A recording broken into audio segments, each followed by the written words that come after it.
কাছাকাছি পৌঁছে দিয়ে পুনরায় সুস্থ করে আপনাদের গোবিন্দপুর মাদ্রাসা জামে মসজিদে উপস্থিত করেছেন। তাই সেই মাহমুদের শুকরিয়া আদায় করে বলি আলহামদুলিল্লাহ। অতঃপর তার প্রিয়তর রাসূল দো জাহানের নবী মুহাম্মদুর রাসূলুল্লাহ সাল্লাল্লাহু আলাইহি ওয়াসাল্লাম। সম্মানিত মুসাল্লি ইকরাম ও অত্র জামে মসজিদের ইমাম সাহেব, এই অতি গুরুত্বপূর্ণ সময়ের মধ্যে আপনাদের সামনে আমি পবিত্র আল কোরআনের মধ্য থেকে মাত্র ছোট্ট দুটি আয়াত পাঠ করেছি।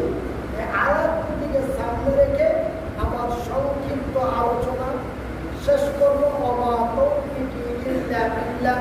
একবার বলি আমিন। আমার ভাইরা, আজকে বিশেষ করে পশ্চিমবঙ্গ তথা ভারতবর্ষের সংখ্যালঘু মুসলমানেরা তথা আমরা বড় চিন্তায় চিন্তিত। কখন থেকে চিন্তিত? যখন থেকে আমাদের এই মসজিদে কোনো রাজনৈতিক কথা চলবে না। কিন্তু আমি শুধু আপনাদের একটু স্মরণ করাতে চাই, এই আমাদের বিধানসভা নির্বাচনের পর থেকে মন্ত্রী গঠন হওয়া থেকে নিয়ে গত কালকে পর্যন্ত আমরা বড় চিন্তায় চিন্তিত। কি প্রথমে মন্ত্রী হলো, মন্ত্রীর পরে গো হত্যা বন্ধ হলো, একটা বড় টেনশন। আমরা কুরবানি মনে হয় আর দিতে পাবো না। একটা গেল, তারপরে আজান বন্ধ করে দেওয়া হবে। আর একটা গেল, তারপরে আমাদের এই মুসলিম জাতির একজন নারী, নাম তার তসলিমা নাসরিন, বাংলাদেশের মাটি থেকে ভারতের মাটিতে এসে পোদ্দারি করছে। বলছে যে কি ওই একই সুরে সুর মিলিয়ে বলছে যে মসজিদ মাদ্রাসা থেকে জঙ্গি তৈরি হয়, মসজিদ মাদ্রাসায় কোনো মসজিদ মাদ্রাসা না থাকার উদ্যোগ। এই সুর দেওয়ার পরে পশ্চিমবঙ্গের বিভিন্ন মসজিদ থেকে মাইক খুলে নামিয়ে নেওয়া হচ্ছে। এই নিয়ে আমরা সোশ্যাল মিডিয়ায় দেখে বড় চিন্তায় চিন্তিত। আমরা আজকে বড় হতাশ যে সেই দিন কি চলে আসলো যেই দিন আবু জেহেলের নেতৃত্বে মক্কার মাটিতে সেই দিন মুসলমানেরা গলা উঁচু করে কথা বলতে পারত না। সেই দিন বড় চিন্তায় চিন্তিত হয়েছিল এই সংখ্যালঘু ইমানদার মুসলমানেরা। সেই দিন মহান রব্বুল আলামিন এই মুসলমানের হতাশ চিন্তা দেখে আল্লাহ রব্বুল আলামিন তার ফারিস্তা জিবরাইলকে পাঠিয়ে আমার নবীর কাছে একটি খবর পাঠিয়েছিলেন। সেই খবরটি কি? সেই খবরটি হলো বিসমিল্লাহির রাহমানির রাহিম ওয়ালা তাহিনু ওয়ালা তাহজানু ওয়া আনতুমুল আলাউনা ইন কুনতুম মুমিনিন। এই ইমানদার সংখ্যালঘু মুসলমানেরা, ওয়ালা তাহিনু ওয়ালা তাহজানু, তোমরা চিন্তায় চিন্তিত হয়ো না, তোমরা ভয়ে ভীতু হয়ো না, তোমরা হতাশ হয়ে যেও না, তোমরা গমগীন হয়ে চুপচাপ চুরি পিনে ঘরে বসে থেকো না, তোমরা হতাশ হয়ে যেও না, তোমরা চিন্তায় চিন্তিত হয়ো না, তোমরা তোমাদের ঈমানটা মজবুত করো, আমার উপরে তাওয়াক্কুল বিশ্বাস ভরসা করো। আমি আল্লাহ, আমার ওয়াদা, আমার জমিনে আমি ঈমানদারের বিজয় করব। একবার বলি আলহামদুলিল্লাহ। আমি কার বিজয় করব? ঈমানদারের, বেঈমানের না, মুনাফিকের না, বেদিনের না। আমি বিজয় করব তোমাদের। সেহেতু তোমরা আমার উপরে তাওয়াক্কুল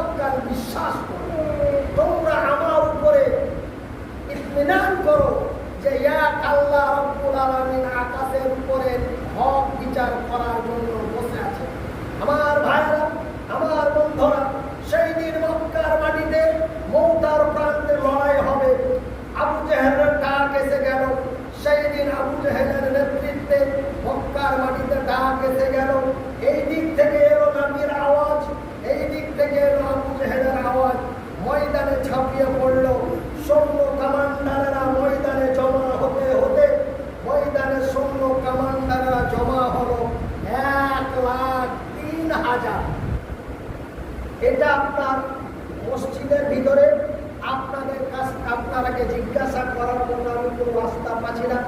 জালসার স্টেজে হলে শ্রোতাদের কিছু জিজ্ঞাসা করার থাকে।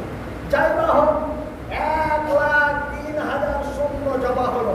ইতিহাসের পাতায় পাওয়া যায়, নবীর হাদিসের মধ্যে পাওয়া যায় 1,00,000 সৈন্য জমা হলো আপনার আবু জেহেলের, আর মাত্র 3,000 হলো আমার নবী।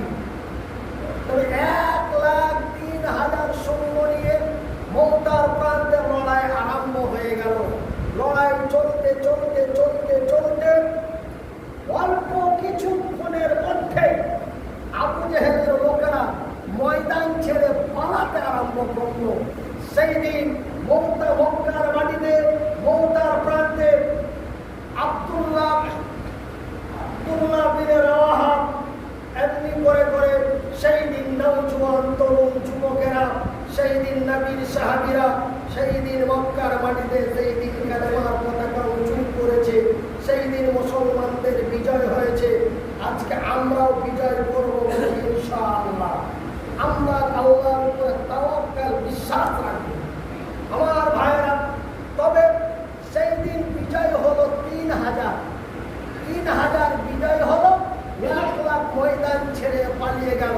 আমার ভাইরা, আমার বন্ধুরা, কয়েক বছর আগে ওই তসলিমা নাসরিন আমাদের ভারতের বাংলার মাটিতে এসে কোনো ঠাঁই পায়নি, গুজরাটের মাটিতে ঠাঁই পায়নি, ভারতের বিভিন্ন রাজ্যে ঠাঁই পায়নি। সেখান থেকে সেই দিন চলে গেছিল। আবার পুনরায় আমাদের রাজ্য সরকার তাকে অতি ওয়েলকাম জানিয়ে এই উস্কানিমূলক একটি ঝামেলা সাম্প্রদায়িক লাগার জন্য পুনরায় তাকে কলকাতা বিমানবন্দর থেকে স্বাগতম জানিয়ে নিয়ে আসা হয়েছে। আর নিয়ে আসার পরে প্রথম মিটিংয়ে বলেছে মসজিদ মাদ্রাসা না থাকায় উত্তম, মসজিদ মাদ্রাসা থেকে জঙ্গি তৈরি হয়। আমার ভাইয়েরা, মুসলমানের শত্রু মুসলমানেরাই। তবে আমি একজন অসুস্থ মানুষ, আমি একজন বেমারি অসুস্থ মানুষ। আমি বলবো আমার কথাটা, আমার অসুস্থ প্রতিবন্ধী অসহায় মানুষ আমি বলবো, যদি তসলিমাকে ভারতবর্ষের পশ্চিমবঙ্গে রাখতে হয় তবে তাকে মুসলিম নামটা কেটে দিয়ে রাখতে হবে। কেন আমার ভাইয়েরা, আমার বন্ধুরা, আমার আব্বা জানারা, আমার ভাই জানারা, এই নিয়ে আমরা বড় চিন্তিত। খবরদার চিন্তা করবেন না। সেই দিন মক্কার মাটিতে মৌতার প্রান্তে যারা বিজয় হয়েছিল তারা ছিল ইমানদার। তাদের ইমানের বড় স্পিরিট ছিল, তাদের ইমানের বড় জোশ ছিল। জানেন তাদের ইমানটা কত মজবুত ছিল? তাদের ইমানটা আপনার আমার মতো ছিল না। আমার ভাইরা, আমার বন্ধুরা, আজকে আমরা সকালবেলায় রুবেলের লোক, সন্ধ্যাবেলায় মানে দেখি গরিবের লোক। আমরা সামান্য টাকার বিনিময়ে বিক্রি হয়ে যায়, আমরা অল্প টাকার বিনিময়ে বিক্রি হয়ে যায়। আমার ভাইরা, আমার বন্ধুরা, সেই দিন মক্কার মাটিতে মৌতার প্রান্তে একজন নবীর নওজোয়ান তরুণ যুবক সাহাবী, নাম তার আব্দুল্লাহ বিন রাওয়াহা। সেই আব্দুল্লাহ বিন রাওয়াহা নতুন বিয়ে করে নতুন বউ নিয়ে বাড়ি এসেছে। সন্ধ্যা লাগলেই হবে তার সোহাগ রাত, সন্ধ্যা লাগলেই হবে তার ফুল সজ্জার রাত, সন্ধ্যা লাগলেই হবে তার জীবনের প্রথম রাত। সেই সময় আল্লাহর নবী, দয়ার নবী আব্দুল্লাহর বাড়িতে এসে আওয়াজ দিয়ে ডাক দিয়ে বলছে, আব্দুল্লাহ, আব্দুল্লাহ বাড়িতে আছো? আব্দুল্লাহ উঁচু স্বরে বলে, লাব্বাইক ইয়া রাসূলুল্লাহ, আমি উপস্থিত আছি, আপনি বলুন। আমার রাসূল বললেন, আব্দুল্লাহ, মৌতার প্রান্তে লড়াই চলছে, তোমাকে সেনাপতি কমান্ডারের দায়িত্ব দেওয়া হয়েছে, তোমাকে সেনাপতি কমান্ডারের দায়িত্ব দেওয়া হয়েছে, তুমি এই মুহূর্তে বেরিয়ে যাও। সেই দিন আব্দুল্লাহ বিন রাওয়াহা যদি একটু ইশারাতান, ইঙ্গিতে যদি নবীকে বলতেন যে নবী গো, আপনি জানেন কি জানেন না, আমি আজকে নতুন বিয়ে করে বউ নিয়ে এসেছি,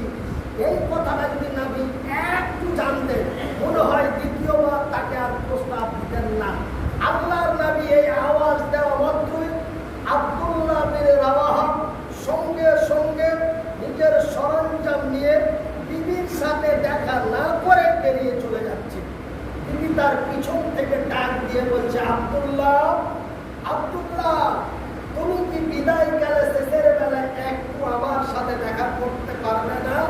আব্দুল্লাহ বলে, না, অন্যায়ের প্রতিবাদ করতে যে, সত্যের বিজয় করতে যে আমার রাসূল আমাকে ডাক দিয়েছে, আমি বিন্দু পরিমাণে তোমার সাথে দেখা করতে পারি না। কেন দেখা করতে পারো না? আমি কি অপরাধী, না আমি অপছন্দনীয়, না তুমি কি আমার কোনো ক্লেম পেয়েছো? কেন দেখা করতে পারবে না? বলে, বিবি রে, তোমার সাথে দেখা করতে যে যদি তোমার চেহারা দেখে যদি আমার মহব্বত এসে যায়, যদি আমার ভালোবাসা এসে যায়, হয়তো আমি তোমাকে ছেড়ে আর যেতে পারবো না। আর আমি যদি ময়দানে উপস্থিত না হই, আমার নবী, আল্লাহর নবী আমাকে দেখবে, আমার আব্দুল্লাহ কই, আমার আব্দুল্লাহ কই, আমাকে যদি দেখতে না পাই, আমার নবী না জানি কতই কষ্ট পাবে। না রে বিবি, না, আমি তোমার সাথে দেখা করতে পারি না। বিবি তার উত্তরের জবাব দিয়ে বললেন, রে আমার স্বামী যান, আল্লাহর কসম করে বলি, সৃষ্টিকর্তার কসম করে বলি, আমি তোমাকে কোনো প্রেম নিবেদন করব না, আমি তোমাকে কোনো ভালোবাসা দেব না, আমি কোনো ভুল বঞ্চিত করব না। শুধুমাত্র একমাত্র আমি তোমার এই চেহারাখানে একটু দেখতে চাই, যেন কাল কিয়ামতের দিন কঠিনময় হাসরের ময়দানে আমার আব্দুল্লাহকে দেখে চিনতে পারি, এটা আমার সোহাগ রাত্রের স্বামী আব্দুল্লাহ। এই বলে আব্দুল্লাহ বিন রাওয়াহা বাড়ি থেকে বেরিয়ে চলে গেলেন ময়দানে। আমার ভাইরা, ময়দানে লড়াই চলতে চলতে চলতে চলতে কিছুক্ষণ পরে আব্দুল্লাহ বিন রাওয়াহা দুনিয়া থেকে বিদায় নিল। বলি, ইন্না লিল্লাহি ওয়া ইন্না ইলাইহি রাজিউন। আমরা শুনলাম যে আব্দুল্লাহ মরে গেছে, আমরা শুনেছি হানজালা মরে গেছে, আমরা শুনেছি আব্দুল মাজাদাইন মরে গেছে, আমরা শুনেছি হযরতে মাসউদ মরে গেছে, আমরা শুনেছি আব্দুর রহমান মরে গেছে, কিন্তু আমার আল্লাহ বলছেন ওরা মরেনি। তোমরা যাদের শুনেছো মরে গেছে, তোমরা যাদের দেখেছো মরে গেছে, তোমরা যাদের শুনেছো মরে গেছে, ওরা মরেনি, ওরা মরেনি, ওরা মরে না। যারা অন্যায়ের প্রতিবাদ করে সত্য সততার প্রচার করতে যে, সততার কথা বলতে যে যারা শহীদ হয়ে মারা যায়, তাদের তোমরা মৃত্যু বলো না, ওরা মরে না, ওরা মরে না, ওরা মরে না। বিশ্বাস হয় না? আপনি পবিত্র কোরআনটি খুলেন, কোরআনটির মধ্যে আছে সূরা আল বাকারায় মহান আল্লাহ বলেন, বিসমিল্লাহির রহমানির রহিম, ওয়ালা তাকুনু লিমান ইউকতালু ফি সাবিলিল্লাহ, ফি সাবিলিল্লাহি আমওয়াত বাল আহইয়াউ ওয়ালাকিন লা তাশউরুন। যারা মদের বিরুদ্ধে, সুদের বিরুদ্ধে, ইসলামের সততা বিজয় করার বিরুদ্ধে লড়াই করতে যে, আজকে মাঠ নামানোর কথা বলতে যে, মাদ্রাসা বন্ধ না করার প্রতিবাদ করতে যে, যদি কেউ শহীদ হয়ে মারা যায়, আমার আল্লাহ বলছেন তোমরা দেখেছো লোকটা মরে গেছে, তোমরা শুনেছো লোকটা মরে গেছে, কিন্তু আমি আল্লাহ বলছি লোকটি মরেনি, মরে নাই, মরে নাই, তারা আমার নিকটে জিন্দা। সুবহান। আমার মুসলমান ভাইরা, আমি আপনাদের ভাই, আপনার আমার ভাই, যদিও আমার বাড়ি হরিশ্চন্দ্রপুরে হয়, তবুও আমি আপনাদের ভাই। কেন আল্লাহ রাসূল বলছেন, ক্বালা নবী সাল্লাল্লাহু আলাইহি ওয়াসাল্লাম, কুল্লু মুসলিমিন ইখওয়ান, এক মুসলমান অন্য এক মুসলমানের ভাই। আপনারা আমার ভাই, আমি আপনাদের ভাই। আমি আপনাদের একটা কথা বলে যাই, আল্লাহ